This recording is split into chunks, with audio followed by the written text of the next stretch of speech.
Welcome to the banker lamp. Please enjoy the video. You begin by stopping any power flow. Turn the camera off and remove the battery and card.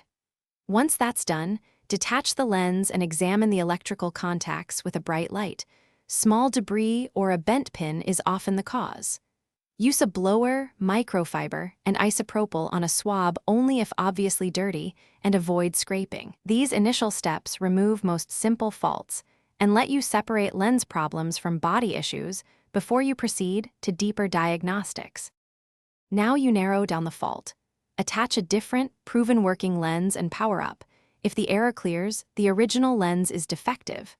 If the error persists, perform a full settings reset and update the camera firmware because software mismatches can trigger error 70. Make sure the lens mounts cleanly. Align and click it into place, then turn the camera on and off several times while trying basic exposures. Each step eliminates causes and tells you whether the body's electronics or the lens needs attention.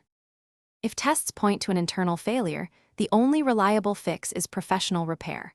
Package the camera and any suspect lenses, include a clear description of error 70 behavior and the tests you ran, and send them to an authorized Canon repair center.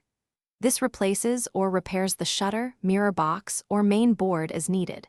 Finally, while awaiting service, use a manual lens or a backup camera to keep shooting.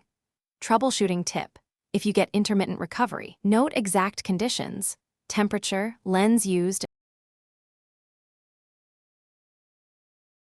Thanks for watching. If this was helpful, leave a like and consider subscribing. See you next time.